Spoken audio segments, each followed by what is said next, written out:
예, 안녕하세요. 2025년 5월 13일 화요일 10대 교리 지금 공부하고 있습니다. 오늘 공식적으로 네 번째 시간이고, 교리로서는 두 번째 시간입니다. 지난 시간에 교리의 기본에 대해서 교리는 성경에 근거한 핵심적인 진리를 얘기하고 있습니다.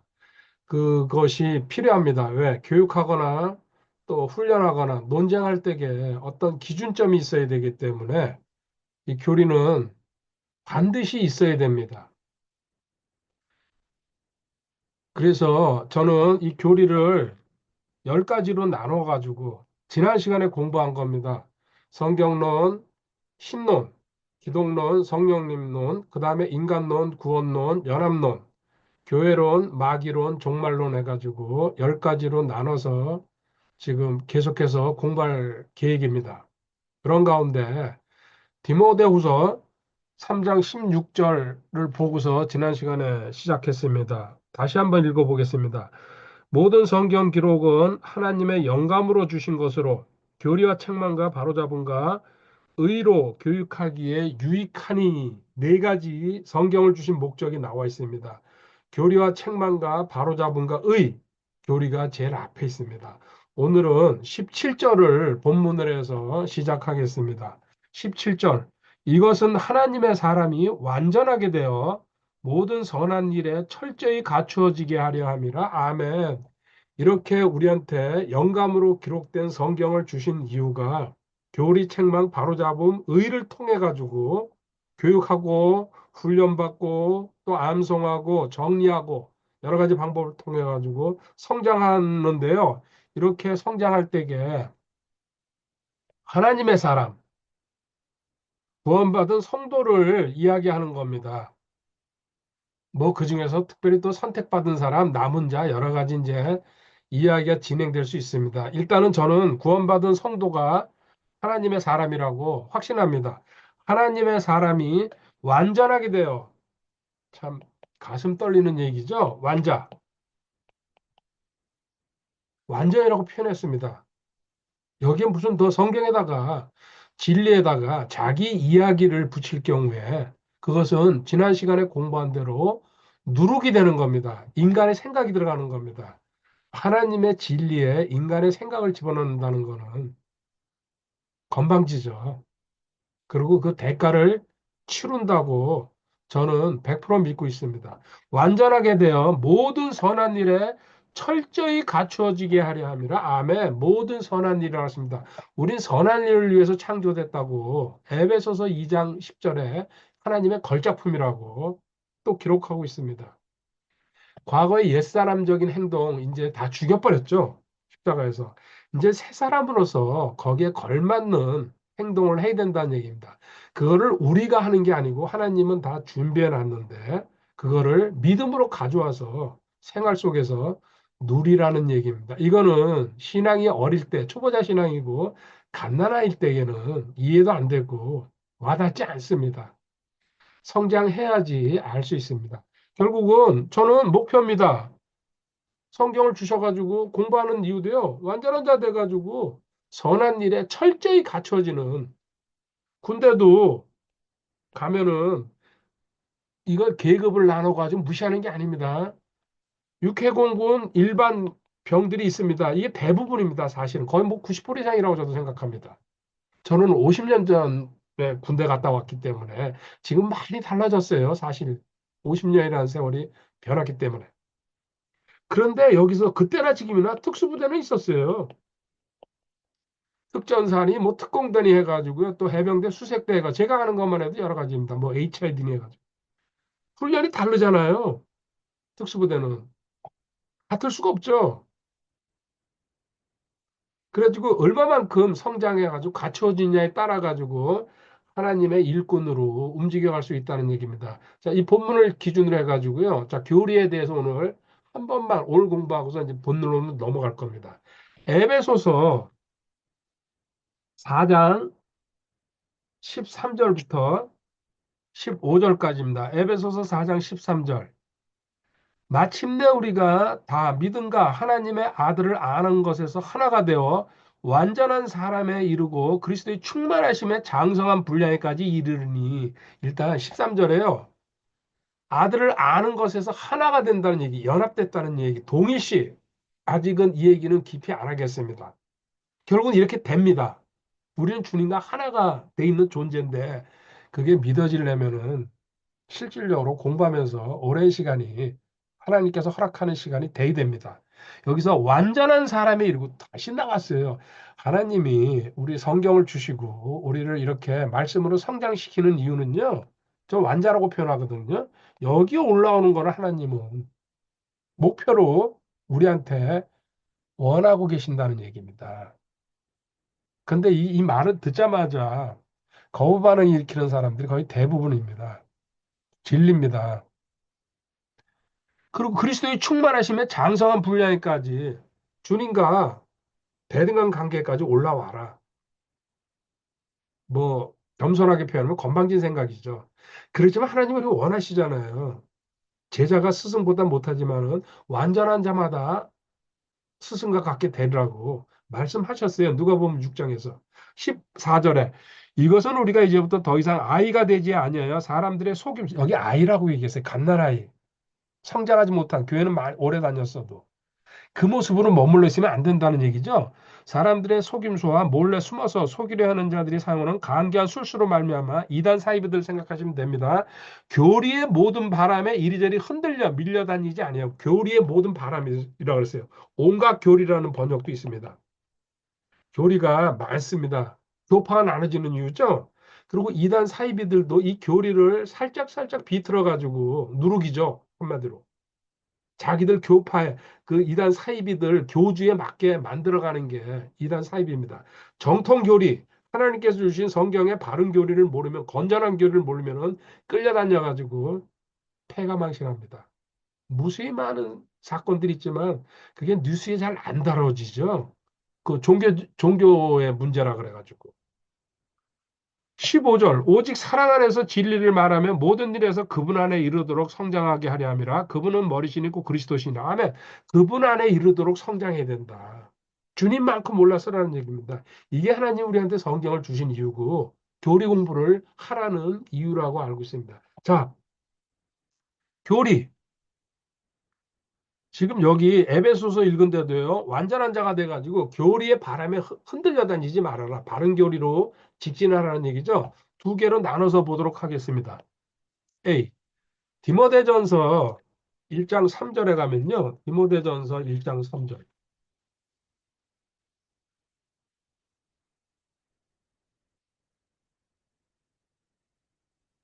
내가 마게도니아라고 할 때 에베소에 여전히 머물 것을 내가 내게 간청하였나니 이것은 내가 어떤 사람들에게 명하여 그들이 다른 교리를 가르치지 여기 성경에 분명히 나옵니다. 다른 D라고 쓰겠습니다. 닥트린 교회 교리.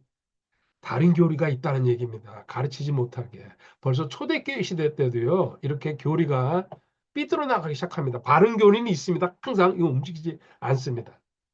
또 디모데전서 4장 1절에요. 이제 성령께서 분명히 말씀하시기를 마지막 때에 어떤 사람들이 믿음에서 떠나 유혹하는 영들과 마귀들의 교리들의 주의를 기울이라 하신다. 여기 마귀들의 교리도 있다는 얘기입니다. 보십시오. 성경에 다른 교리, 마귀의 교리, 거짓의 합인 마귀가 만든 무수히 많은 교리들이 세상에 돌아다닙니다. 특히 요새는 유튜브나 이런 그 뭐 SNS를 통해 가지고요. 과거에는 그게 제한돼 있었죠. 책이나 어떤 이 뭐랄까 인쇄물 가지고. 근데 지금은 온라인이라는 게 그리고 또 AI까지 나타나니까요. 우리가 상상할 수 없는 방법으로 특히 이단 사이비들이 이걸 잘 이용하고 있습니다. 히브리서 13장 9절에 가볼까요? 히브리서 13장 9절. 여러 가지 이상한 교리에 끌려다니지 말라. 아멘. 이상한 교리. 제가 이 대표적인 세 가지 보여줬습니다. 이유는 뭡니까? 교리는 잘못된 게 있다. 이건 누룩을 먹은 거죠. 처음서부터 다 틀리게 가지는 않습니다. 이들이. 성경의 교리를 교묘하게 가져와가지고 거기다가 자기들 누룩을 갖다 집어넣는 겁니다. 자기들이 필요한 걸 갖다가 인간의 생각을 갖다 집어넣는. 자, 다른 교리, 마귀들의 교리, 이상한 교리. 그런데도 경각심을 갖고 살지 않습니다. 경각심 갖는다는 얘기는 뭐예요? 성경 기본을 알아야 된다는 얘기입니다. 깊이는 안 들어가더라도. 자, 보세요. 반대로 B, 디모데후서 4장 3절에 가보면요. 이런 다른 교리, 잘못된 교리가 있으면요. 디모데후서 4장 3절에 때가 이르니 그들이 건전한 교리를 견디지 못하며 기가 가려워 자기 욕심대로 자기를 위해 선생들을 쌓아두고 아멘. 건전한 교리가 있다는 얘기입니다. 건전한 교리. 이 건전한 교리를 못 들으니까 기가 가려워서 자기 욕심대로 자기를 위해 선생들을 쌓아두고 자기가 듣기 좋은 거 필요한 거 들으려고 기가 가려워서 듣기 거북하다는 얘기입니다. 껄끄럽다는 얘기입니다. 바른 소리를 하니까 바른 교리는 바른 소리거든요. 하나님의 바른 말씀이고 정도를 걷는 거거든요. 웬만하면요 꺼려 합니다. 듣기 싫어합니다. 지금까지 해도 이거는 뭐 거의 99.9%라고 저는 생각합니다. 극소수의 사람들이 그거를 극복하죠. 그 죽은 자가 대의됩니다. 그러려면. 자, 건전한 교리 디모데전서 6장 1절에 가보면요. 이렇게 얘기합니다. 디모데전서 6장 1절. 멍에 아래 있는 종들은 다 자기 주인들을 모든 존경받기 합당한 자로 여길지니 이것은 하나님의 이름과 그분의 교리가 모독을 받지 않게 하려 함이라. 아멘. 하나님의 이름과 하나님의 교리죠. 하나님의 교리가 있다는 얘기입니다. 건전한 교리에 하나님의 같은 겁니다. 성경의 표현을 바꿔가지고 우리한테 유익을 주시기 위해서 이렇게 하나님이 기록하신 거죠. 하나,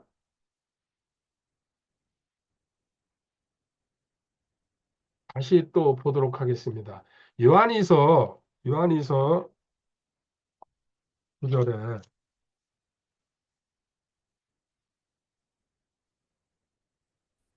누구든지 죄를 지으며 그리스도의 교리에 거하지 아니하는 자에게는 하나님이 없고 그리스도의 교리 안에 거하는 자에게는 아버지와 아들이 둘 다 있느니라. 아버지와 아들 둘 다 있다. 여기 그리스도의 교리라고 했습니다. 예수 그리스도의 교리죠. 성경에는 이처럼 잘못된 교리도 있으면서요. 또 건전한 교리, 하나님의 교리, 그리스도의 교리라 그래가지고요. 거기에 맞서는 이게 정통 교리죠. 쉬운 말로.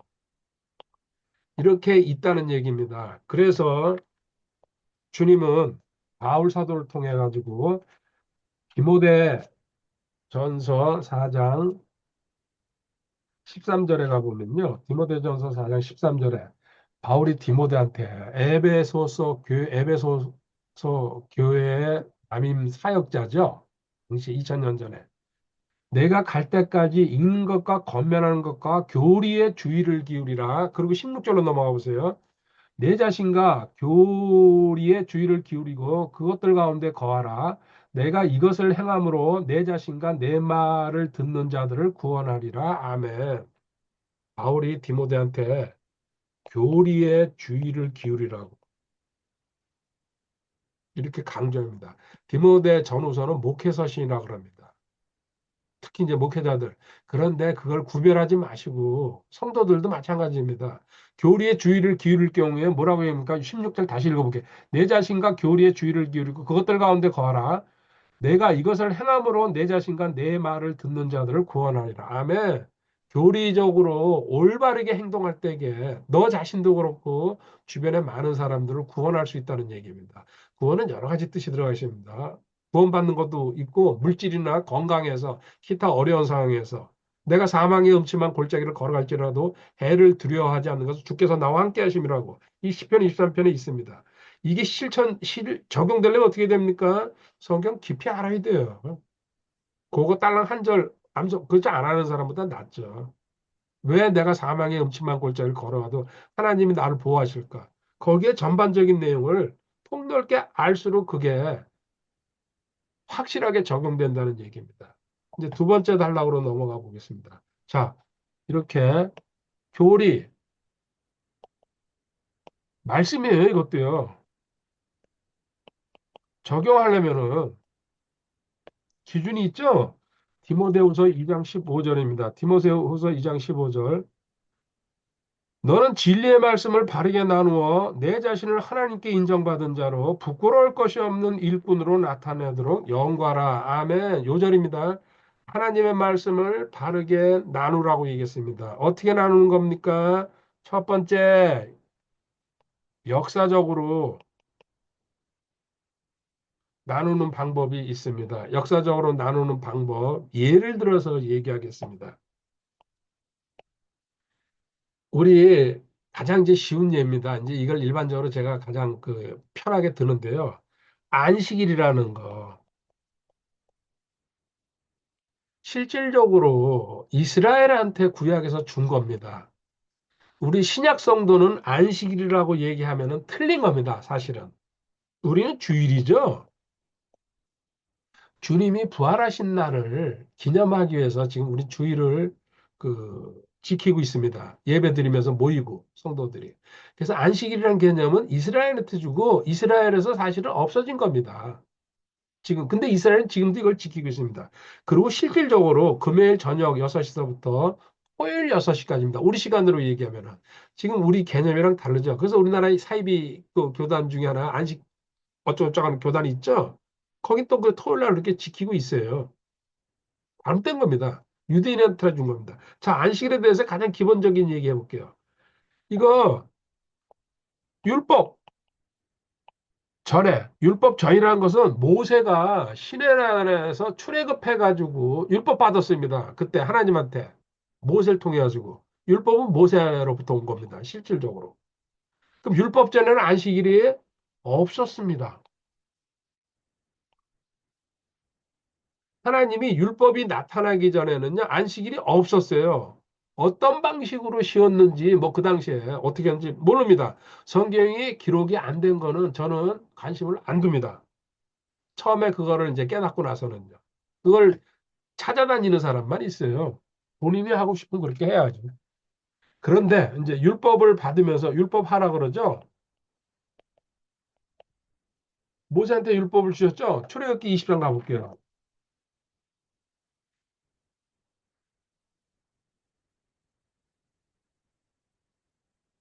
출애굽기 20장 8절부터 11절까지입니다. 자, 십계명을 주면서요, 하나님께서요.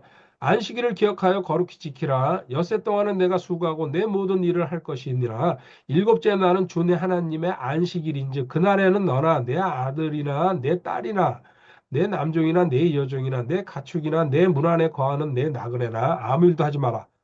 엿새 동안에 주가 하늘과 땅과 바다와 그것들 안에 있는 모든 것을 만들고 일곱째 날에 안식하였느니라. 그러므로 주가 안식일을 복되게 하여 그날을 거룩하게 하였느니라. 아멘. 하나님이 천지 창조하실 때에 창세기 2장에 나오잖아요. 1장에 창조하시고 2장에 안식하셨다는 얘기가. 그래가지고 하나님도 일곱째 날에 안식하셨으니까는 이거 이스라엘 백성한테 해당되는 겁니다. 이스라엘. 쉬라 그럽니다. 당연합니다. 사람의 몸은요, 안 쉬면 지금 이틀 이제 이게 얼마나 됐습니까? 토요일 날 우리 주일 쉬죠. 이제 3일 쉬는 걸 외국에 3일 쉬는 데가 많다 그러더라고요. 글쎄 그럼 맞을까? 사실 저는 이틀 쉬는 것도 성경적으로 맞지 않다. 6일 일하고 하루 쉬는 게 맞다고 생각하는데 뭐 시대가 그렇게 흘러가고 있어요. 그들이 성경을 존중합니까? 안 하니까요. 그건 제가 뭐라고 얘기 안 하겠습니다. 어쨌든 이렇게 율법을 받으면서 이스라엘한테 특별히 하나님이 명령하신 거예요. 십계명을 통해 가지고. 그래서 예수님이 십자가 사건 전까지는요. 이 율법대로 지키십니다. 이스라엘인이고 이스라엘 땅이기 때문에 예수님도 안식일 날 다 하셨는데 근데 예수님이 본을 보였죠. 안식일 날 사람 고치고 막 이렇게 해가지고 안식일이 없어질 거니까. 그런데 지금 우리 율법 후, 그러니까 신약 성도, 이제 여기 기록은 율법 후라고 쓰고요. 십자가에 주님이 돌아가신 다음부터는요, 갈라디아서 4장 한번 가보세요. 이게 진리의 말씀을 바르게 나눈다는 얘기입니다. 이 기본도 모르고서요, 뒤죽박죽으로 섞어서 지금 생각하는 게 일반적입니다. 그건 아닙니다. 갈라디아서 4장 9절에 그러나 이제 너희가 하나님을 안 뒤에 혹은 하나님께 알려진 뒤에 어찌 다시 약하고 천한 초등원리로 돌아가 다시 그것에 속박당하려 하느냐. 너 구원받았는데 다시 또 세상의 원리, 마귀의 원리, 그리고 또 율법적인 사고방식에 사로잡히느냐 이렇게 질타하는 거죠. 그러고는요 10절에 너희가 날과 달과 때와 해를 지키니 이때도 지금도 그러니까요 2000년 동안 성경에 대한 확고한 교리적인 어떤 그 공부를 안 했거나 확신이 없으면요. 끌려다니게 돼 있어요. 저도 어느 시간까지 끌려다녔으니까요. 교리를 확고하게 무장하기 전까지는.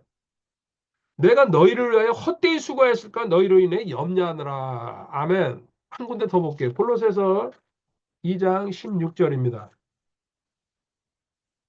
이거 과거에 저도 카페에서 이 안식일 문제로 꽤 싸웠습니다. 많은 사이비들이 들어와가지고 자기들 주장. 안식일 지켜야 된다. 그럼 안식일만 지켜요? 명절 다 지켜야죠. 그 구약에 나오는 거. 그 구약대로 살아야죠. 신약이랑 구약이 다른 게 뭡니까? 골로새서 2장 16절에 그러므로 아무도 먹는 것이나 마시는 것으로 인해 또 거룩한 날이나 월삭이나 안식일에 관하여 너희를 판단하지 못하게 하라. 아멘. 지금 신약 성도다. 먹는 거 마시는 건 뭐예요? 구약에서는 레위기 11장에 뭐 먹어라, 뭐 먹지 말라 이렇게 나와 있잖아요. 구애받지 말라. 감사하면서 먹으면 된다. 근데 몸에 나쁜 건 굳이 먹을 필요가 없잖아요. 안 좋은 것들. 거기 나온 게 대부분 그런 것들입니다. 이 안식일, 월삭 이런 거 굳이 얽매여 가지고 거기 속박당하지 말라. 그 마귀들이 하는 짓이다. 너희들 힘들게 하려고. 그리고 이단 사이비들이 그걸 이용하고 너희들 꼼짝 못하게 만들려고 자꾸 이렇게 규율을 정해가지고. 자, 이게 역사적으로 시대가 흘러가면서 하나님은 이거를 적용하는 거를 다르게 했다는 얘기입니다. 신약 시대는 아니다는 얘기예요. 그렇다고 뭐 쉬는 날 그 안식일이라는 그 단어 자체가 우리 신약 성도한테는 아니고 주일입니다. 그리고 휴일이고 뷰티풀 썬데이 누구를 못 따라.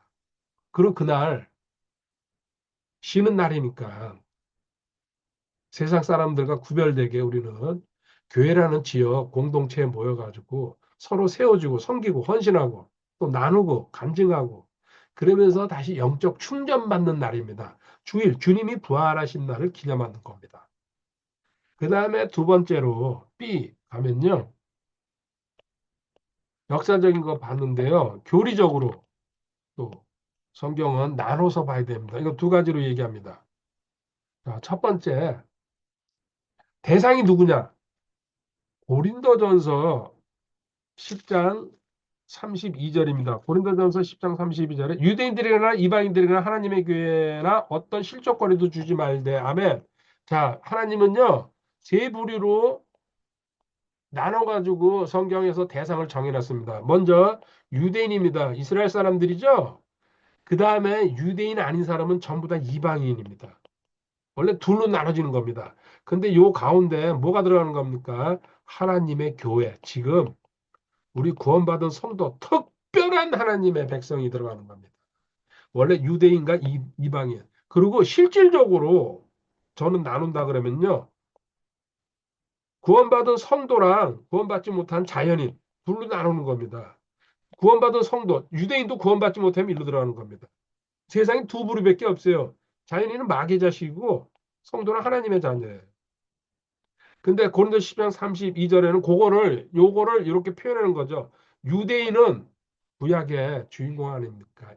하나님의 주인공이신데 유대인을 사용했으니까 신약에서는 성도가 주인공입니다. 그 구원받지 못한 사람들을 이방인이라고 표현한 겁니다. 그 다음에 두 번째로는요.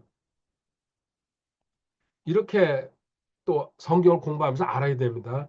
십자가 전에 일어났냐, 십자가 후에 일어났냐. 예수님의 그 십자가 사건을 기준으로 그 전, 후 이래서 내용이 달라지는 게 상당히 많이 있습니다. 이거는 교리 공부를 하면서 이야기를 하나씩 하나씩 하게 될 겁니다. 두 번째 또 곧 다가오죠. GT, Great Tribulation, 대환란. 이제 7년 대환란이라고 보통 얘기하는데요. 곧입니다. 이 7년 대환란 전이냐 후냐 시간적으로 이렇게 분리해 가지고 생각할 게 있다는 얘기입니다. 이거 섞으면 안 됩니다. 무조건. 그리고 또 하나는 NK, 밀레니움 킹덤, 천년왕국입니다. 천년왕국 전이냐 후냐 이렇게 해가지고 성경이 하나님은 분별해가지고 우리 또 분별할 수 있는 능력도 주시면서 기록을 했다는 얘기입니다. 이게 교리 공부를 하면요. 자연스럽게 이건 알게 됩니다. 마지막으로 세 번째 C죠. 이제 다음 페이지에 가세요. 성경은 이렇게 교리적으로 하나님이 기록을 하셨는데 그 교리적으로 기록했을 때 적용하는 게 이렇게 세 부류. 그 다음에 시간적으로는 십자가 전후, 대환란 전후, 그 다음에 천년왕국 전후. 마지막으로 성경을 해석할 때에 문자적으로 해석하는지 영적으로 해석하는지 이 영적은 또 비유라고 보통 얘기합니다. 저는 문자적이 해석하는 게 1번입니다. 문자적으로 해석이 안 되는 건 두 번째 영적으로 가야 됩니다.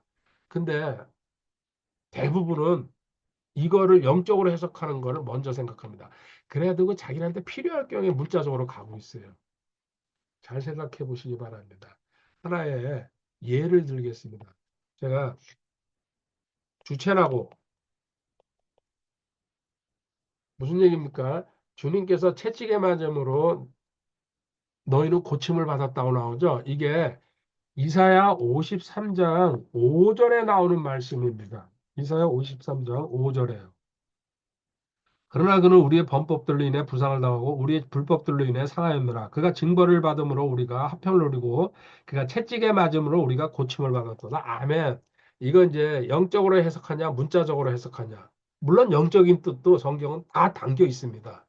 그런데 1차적으로 하나님이 우리한테 성경을 주실 때에 각 나라 문자로 해석하는 게 모든 책은 전 그렇다고 생각합니다. 먼저 문자적으로 보고 문자적인 게 아닐 경우에 영적으로 들어가야 됩니다. 이건 저는 뭐 긴 얘기 안 해도 상식이라고 생각합니다.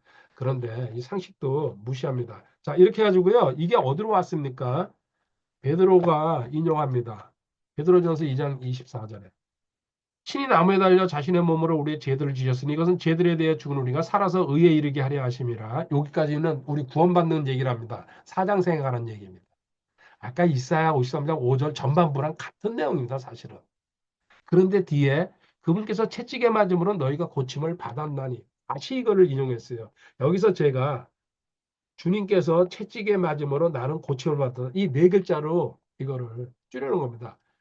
결코 절대 다시는 이거는 잊어버리면 안 된다는 생각에 주체라고 얼마나 심플합니까? 하나님 은혜로 이렇게 만들었죠. 많은 용어를 저는 이렇게 압축을 시켜가지고 만듭니다. 기억하기 위해서. 이런 게 이게 이제 보세요. 이사야 53장 그 위에 4절에 이사야 53장 4절에 참으로 그는 우리의 고통을 짊어지고 우리의 슬픔을 담당할 것 우리는 그가 매를 맞고 하나님께 맞아 고난을 당한다고 생각하였노라. 이사야는 예수님 오시기 전에 700년 전에 이스라엘의 선지자, 대언자였죠.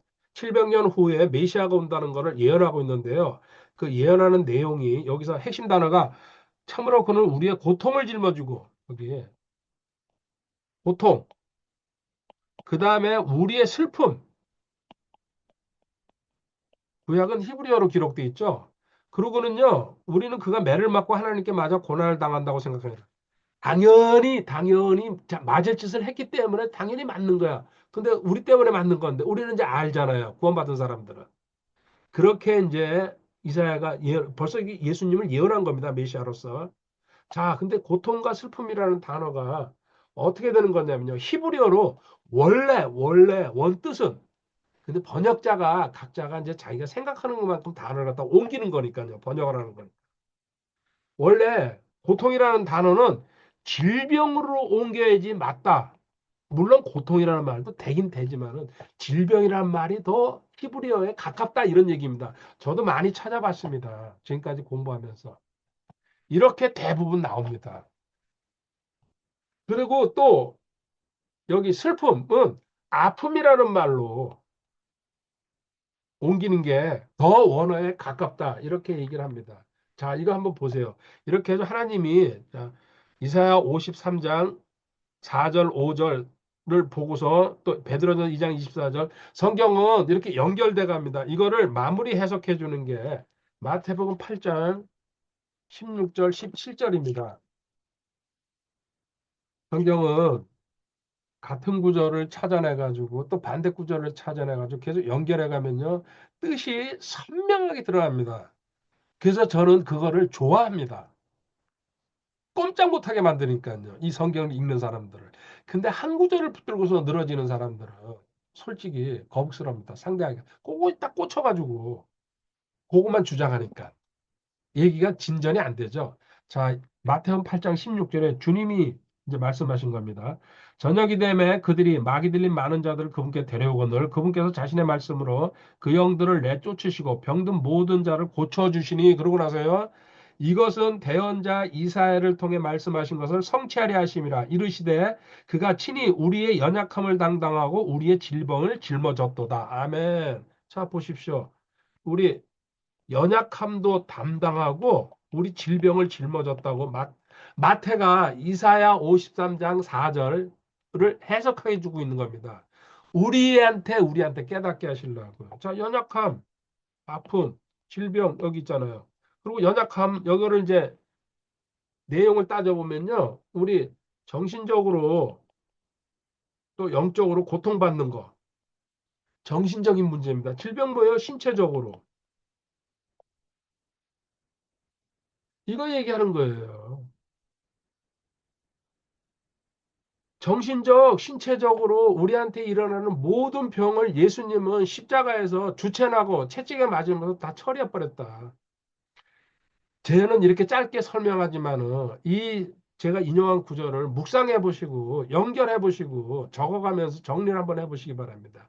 제 말이 틀리지 않았다는 것을. 그러면 짧게 이스라엘 사람들은 어떻게 이걸 이해하고 있냐? 메시아를 인정 안 하잖아요. 예수님을. 그러다 보니까요. 자기 민족이 고통받고 민족이 질병으로 민족이 아픔으로 포로로 끌려가고 이거를 대입시켜 버립니다. 그들의 한계입니다.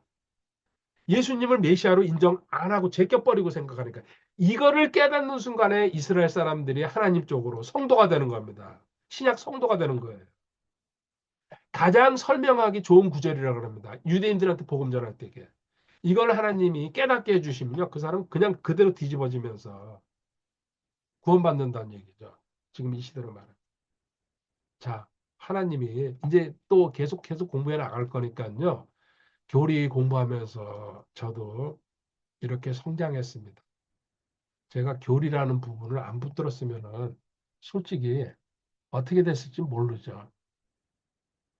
근데 교리 공부만 꾸준히 저는 뭐 딴 쪽을 안 봤습니다. 뭐 적성에 맞았다 그러고 하나님이 또 이제 은혜를 주신 거죠. 그래서 먼저 마무리 얘기할게요. 성경은 참 방대한 책입니다. 근데 걸어가면서 보는 방법이 있습니다. 제가 이제 둘레길이니 뭐 이렇게 산길이니 많이 걷습니다. 사실 틈만 나면. 그럼 자세히 하나씩 볼 수 있어요. 꽃이구나, 뭐구나. 그래서 요새는 사진 찍어가지고 물어봅니다, 저도. 이게 무슨, 과거에는 그냥 대충 지나갔는데, 하나씩 잊어먹은 것도 많지만은. 그래서 양지꽃이니, 뭐 별일 이름을 다 알았습니다. 또, 어저께는 또 그, 둘레길 갔다가 철쭉인데, 1m 피는 철쭉이 있더라고. 그걸 가을까지 핀대요. 철쭉이. 그것도 봤습니다. 너무 신기해가지고 사진 찍어가지고 올렸더니, 이렇게 설교 듣고 암송 듣고 공부하는 거 걸어가면서 나무를 붙드는 겁니다. 나무를 자세히 살펴보는 겁니다. 근데 지금 우리 교리의 핵심을 지금 두고 있습니다. 성경에 교리와 책망과 바로잡음과 의라고 그랬으니까요. 교리 공부한다는 건 뭐예요? 헬기 타고 공중에서 내려다보는 거예요. 요새 우크라이나 전장터에서 드론이 위에서 찍는 거 많잖아요. 그죠? 그러면 편하게 보이잖아요. 밑에서 지금 옆에서 찍다가 그렇게 위에서 찍으니까는. 또 요새 유튜브에도 그 위에서 찍는 영상들이 많이 올라오더라고요. 등산 코스니 이런데. 참 보기 좋죠. 이런 식으로 헬기 타고서 전체를 보는 겁니다. 그 범위 전체를 갖다가 교리 공부 해보면요. 유익이 엄청나다는 거 말씀드립니다. 마지막 구절 보겠습니다. 골로새서 1장 25절에 바울 사도가 이렇게 말씀을 전달합니다.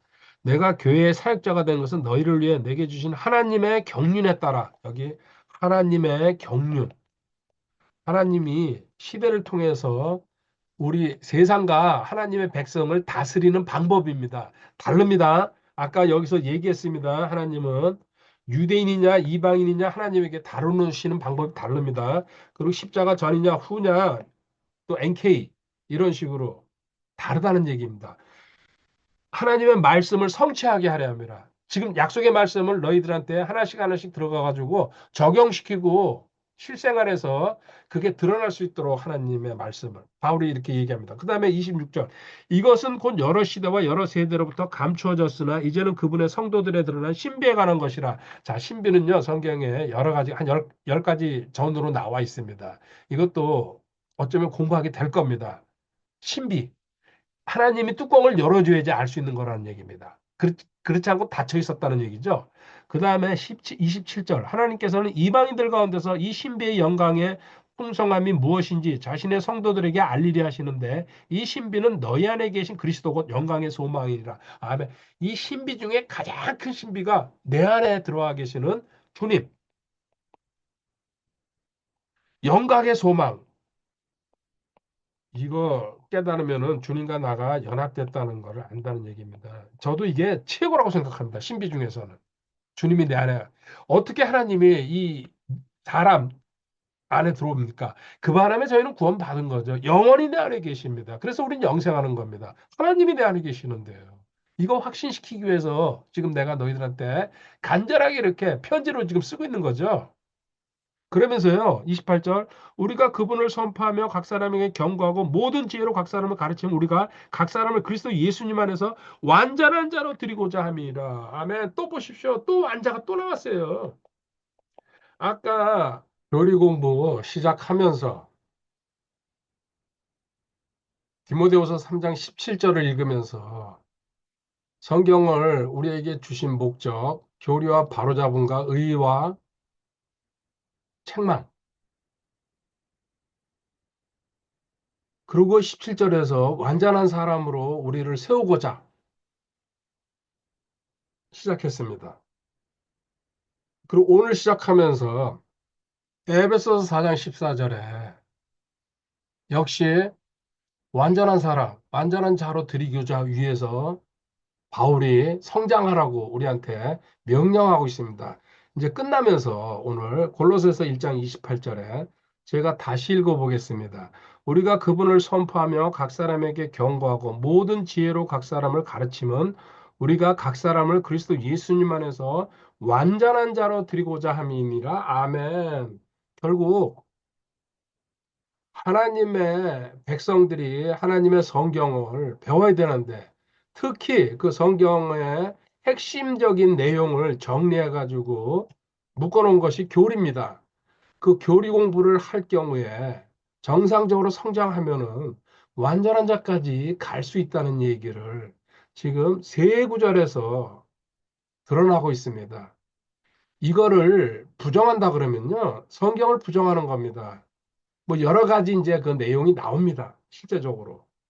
그거는 우리가 공부하면서 차츰차츰 다루어 가기로 하고 저는 하나님을 알고 구원받고 그 다음에 2014년도에 연합을 알고 그리고 어느 날 완전한 자라는 성경의 진리를 알았습니다. 지금까지 포기하지 않고 계속해서 전진할 수 있었다는 것이 이런 뚜렷한 소망과 목표가 있었기 때문에 그리고 구원은 우리 천당과 지옥 이 관계만 정리한 것이 아니고 우리 전인적으로 우리 모든 것을 구원했다는 얘기랑 그리고 우리가 어느 분야까지 성장이 됩니까? 부분까지 예수님까지 그거를 성경에서는 완전한 자라고 완자 표현하고 있습니다. 오늘 교리 공부는 여기까지고요. 다음 시간부터 성경론으로 본격적으로 들어가도록 하겠습니다. 감사합니다. 할렐루야. 출렁다리 왔습니다. 저 밑에 보이네요. 고석정 꽃밭 갔다가 돌아가는 길에. 그리고 전망대입니다. 출렁다리. 저기는 하늘다리. 주님 사랑합니다.